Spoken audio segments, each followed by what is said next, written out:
Ladies and gents, welcome to the show.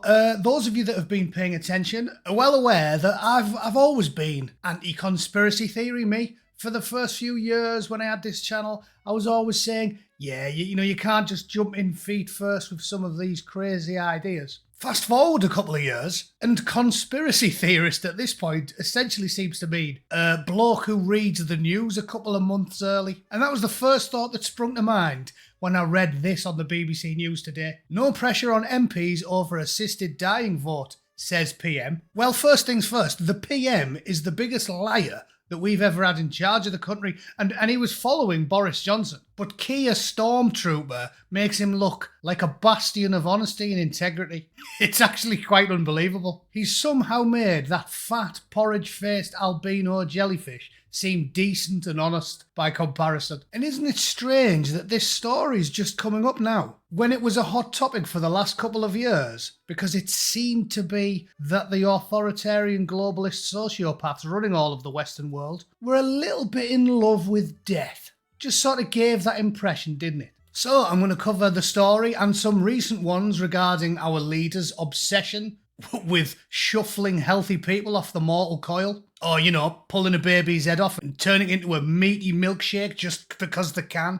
It's quite a crazy time to be alive. So let's get into it, shall we?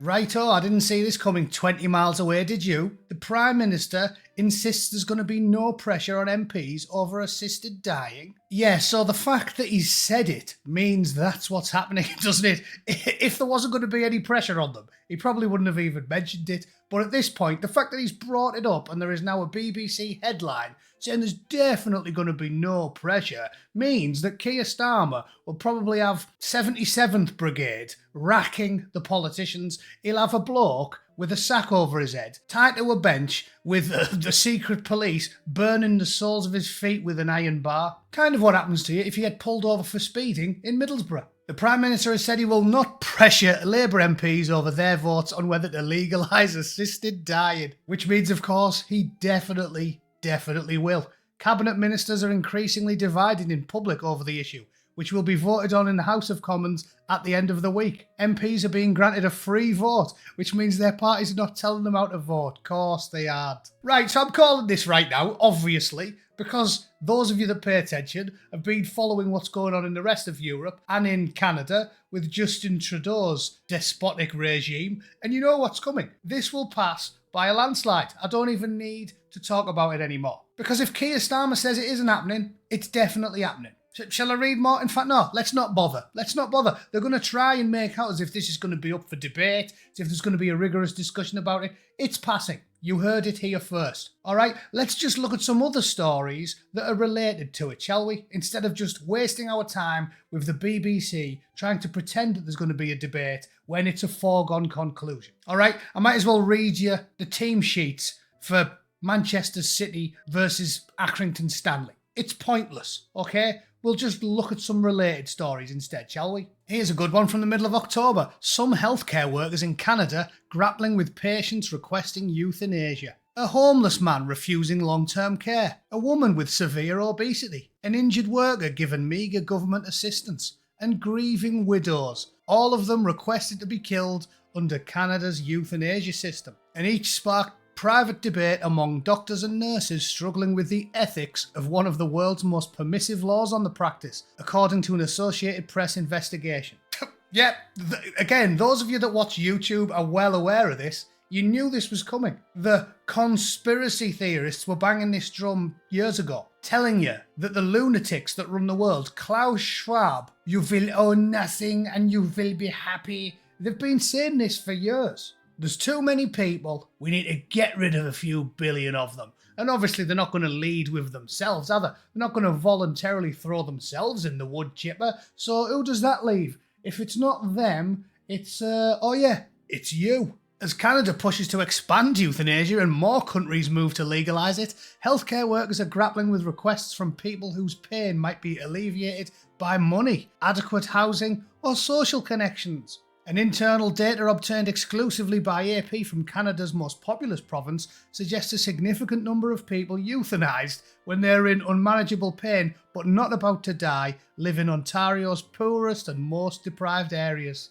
Yeah, weird that, innit? Weird. However, I'll tell you something else. If you were to check the statistics, I'd love to know the ethnicity of the people that are voluntarily offing themselves with state-funded assistance. Because I'll tell you what, I don't think it's going to be, I don't know, a recently arrived Somalian who's just been given a mansion to live in and gets $2,000 a month off the government for his food and designer clothes and smartphones. Probably not going to be him, is it? No, it's going to be someone who looks a bit like me and is a little bit chavvy and desperate and has been given nothing by the state. And that's not a conspiracy theory, is it?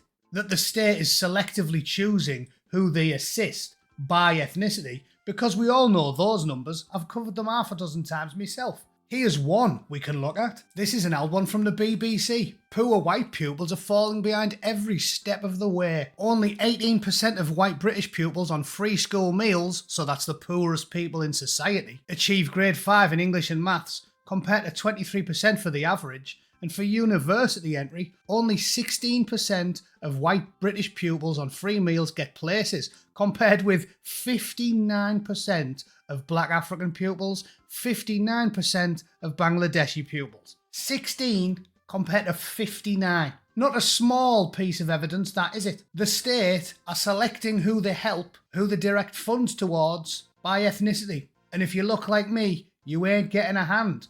Only in one way does the state give you a hand, if you look like me, and that is a nice handy push into the wood chipper. Cheers, lads. And just to pile a little bit more evidence on top, just the cherry on top of the dog shit Sunday, even though at this point there needs to be no further evidence that your government hates you and the likes of Keir Starmer genuinely despise you and everything you stand for and all of your forebears. Let's have a look at one last piece of evidence, shall we? The Welsh Government vows to change beliefs and behaviours of the white majority. Labour's anti-racist action plan aims to build an inclusive society for everybody else, but not you.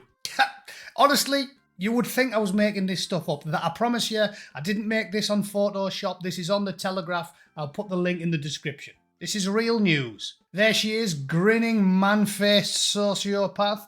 Loving that. If a Lunard isn't packing some serious action downstairs, I'll eat hay with a donkey. The Welsh Government has pledged to change the beliefs and behaviour of the white people in Wales. Brilliant. Love that.